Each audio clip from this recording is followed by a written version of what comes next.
everyone. Welcome to Wingcat Sports. Today is our Lions versus Bears pregame. The Lions going into Chicago, their only outdoor game for the second half of the year. They are favored heavily in this one, 61% chance. I know they're only up by 3 points favored-wise, but they are favored to go and win this game, even though it is in Chicago. Yeah, I don't think they're going to. I think that well, I mean, like I said, we really don't know. This team has been kind of Jekyll and Hyde lately.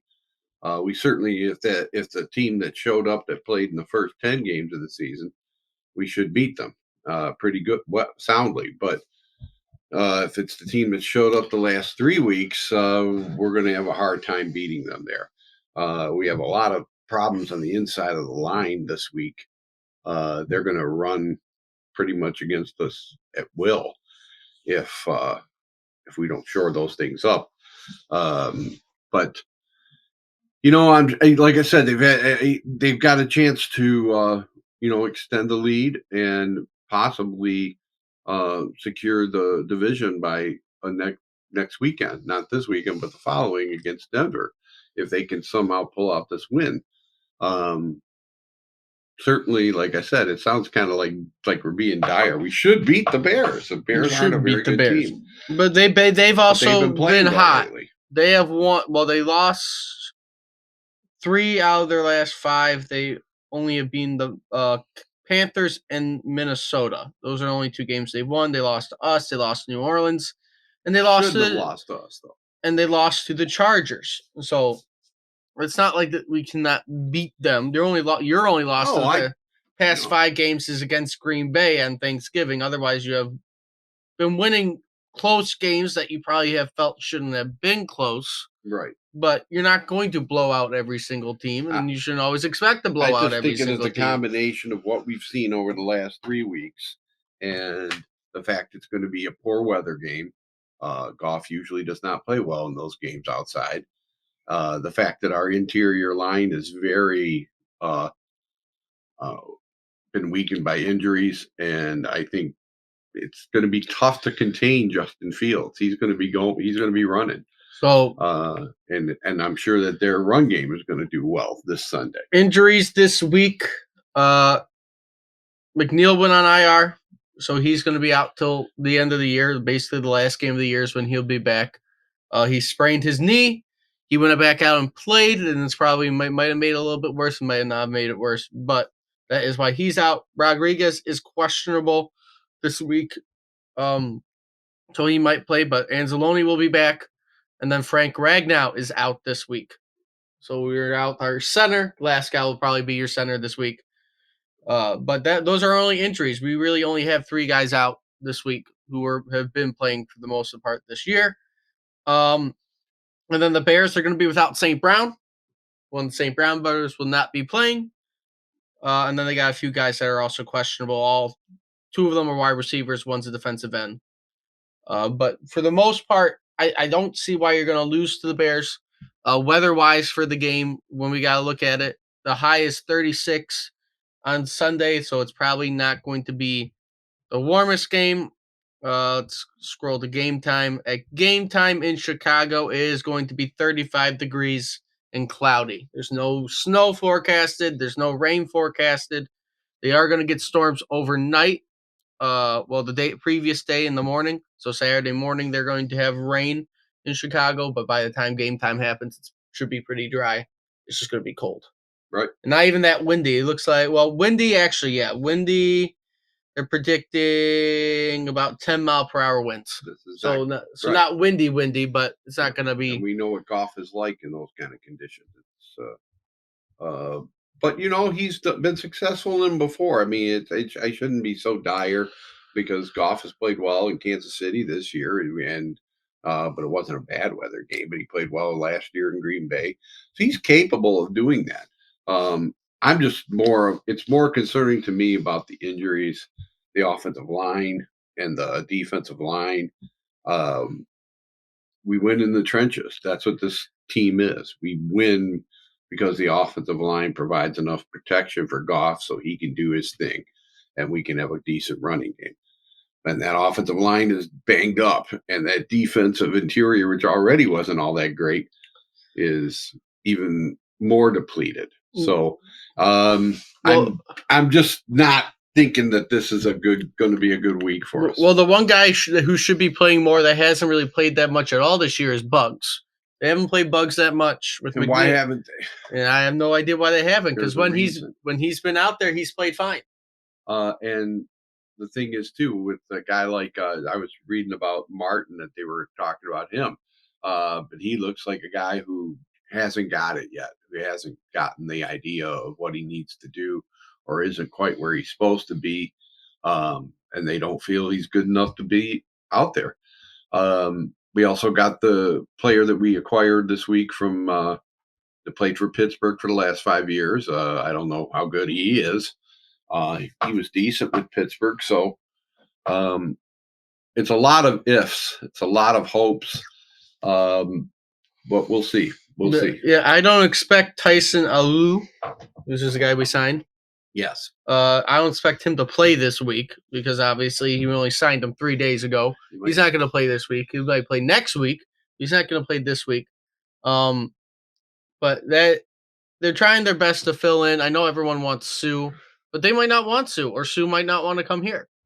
People keep on saying sign him back, make sure he can fill in why we need him, but he might not want to even come back. Well, that might be a reason, right? You might be right. He might just say, "Hey, I don't want to redo that. I want to be with a team that has a better shot to win the Super Bowl again." Yeah, he's in that position. He doesn't have to play if he doesn't want to, and he's a smart guy. I mean, Sue is not. I hear all these things about, oh, he's a, he'll come in here and he's an automatic 15-yard penalty.